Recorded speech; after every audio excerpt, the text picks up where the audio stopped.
Okay, so today I created this look specifically for my makeup artist workshop. So looking a little bit flushed at the moment and it's dark. I had a very massive day and didn't have a chance to record my introduction. So here we are. I hope you like this look. Let's jump into it. For today's look, I am getting ready to host a signature bridal look, so a masterclass. I have a couple of makeup artists, emerging artists coming to learn from me. So I'm just getting nice and ready.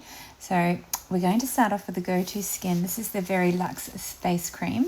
It's quite thick, it's very moisturizing, very hydrating, and as you can see, it smells beautiful. So I'm just going to massage this into my skin to begin with. So yeah, super excited today. It's the first time I've hosted sort of more than a one-on-one with a makeup artist that's learning from me. So it's very, very exciting, and I'll let you know how it goes. The next product I'm using is also from Go-To Skin, and this is the lip balm. It is beautiful. It smells delicious. It actually smells like one that I had when I was younger, so I actually quite like it. Brings a little bit of memories back there. Now for the primer, I'm using the Youngblood Mineral Primer. I love this primer. It really does just settle the skin down, create that nice barrier between my face and the foundation. It just gets rid of a little bit of that dewy look. The foundation of choice today is the Dr. Jart. This is the BB cream. I like this because I can really build this coverage up. It does have a sunscreen in it, so when I am going back and forth from my studio to the house, I am protected. I'm using the 101 brush by BK Beauty, my absolute favorite foundation brush. If you don't have a brush for your makeup, then this is the one you should invest in. I'll link it in my Shop My as well. So just really a nice light layer. I'd like to look nice and natural for my girls today. I don't want to look like I'm overdone, but I do want to look like that I know what I'm doing also. So placing a little bit of that over the eyes as well, and just a little bit down the neck, and of course on my redness through my décolletage here also, and just bringing it down. That's what I love about this brush. It's nice and big, very, very easy to use, and very soft as well. These brushes are sort of like a cross between a brush and a beauty blender, so nice and soft, and really create a nice base to go in with.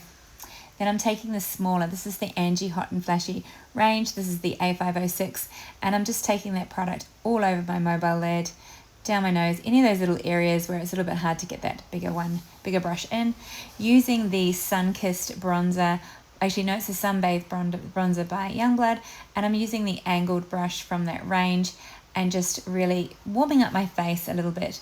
Not quite contour, not quite bronzer, a little bit of bronzing, as I'd like to coin that phrase, and just around the jawline there to add a bit of definition. Quickly going to comb my brows before I use the L'Oreal Bow Brow. Fast becoming one of my fave products. As you can see, it really creates little hair-like strokes, and it's very, very natural. The shade I have used is blonde, and I do like to go back in with a spoolie wand and just comb that color through, just to make sure it looks super, super natural. So I don't want to look like that overdone or too dark, but just a little bit more defined than what they normally are, and just a nice clean spoolie wand. This is the MAC Paint Pot in Groundwork, and this is definitely one of my cheat makeups. This is so, so easy. You could really just use that one wash of color over the eyelid, some mascara, and you're ready to go. I will go a few steps further, but it's just such an easy way to do your eye makeup, and it will last and stay all day. Here we have the Airbrush Bronzer by Charlotte Tilbury, and I'm just going to really blend that in over the eye and under the eye, and just up into that crease a little bit, just to add a bit of contour to the eye and a little bit of warmth as well. Just helps sort of spread out that product and just softens the outer eye area just a little bit more, and lifts the hoodedness of the eye. Going in with quite a dark chocolate colour here from the Makeup by Mario palette, and I'm just using a very small detailed fluffy brush for this and placing it just on the outer corner. I just kind of wanted a little bit more definition today around the eyes and just around that socket line, just to create shape and just sort of make it a little bit more elevated, because I am teaching. I do want it to look like I do know what I'm doing. So just blending that through. As you can see, I swapped brushes. It's a really good idea to have a brush where you place the product on with, and then take another brush and just blend it through the crease. If you have the luxury of having more than one brush, it does make it easier, because then you're not sort of muddying the waters, like you're not making that product too dirty. You're actually taking a nice clean brush and sweeping that through. And now I'm taking the larger brush that I used earlier and just really softening the outer edge up and underneath my eyes as well. I love running a little bit of light shade just under the eyes there, just to really create a bigger looking eye. And I'm just going back in over the top here. So there was a little bit of blend, but those colors and a slight amount of that dark one underneath, just to sort of make it look a little bit more cohesive. Taking this really light shade from the Makeup by Mario palette. This is all matte shades, by the way. And I'm just using a flat brush from the Angie Hot and Flashy range by BK Beauty, and I'm placing that over the mobile lid there. And that just really makes my eyes pop a little bit. Using the L'Oreal, this is the chocolate brown eyeliner. Absolutely love this eyeliner. It glides on beautifully, nice and easy to use, and I can just create that tiny little baby wing. I'm just going to go into the inner corner there and up into, I will go a little bit down the bottom, lash line there. So once again, into the lashes. As you'll note, I don't tend to go too thick. I do like to keep it nice and clean, but I do like a little bit of a defined line. This way you can still see the eyeshadow and helps to open up the eyes, a small amount underneath as well. Running it through the tight line there as well, just to create some depth.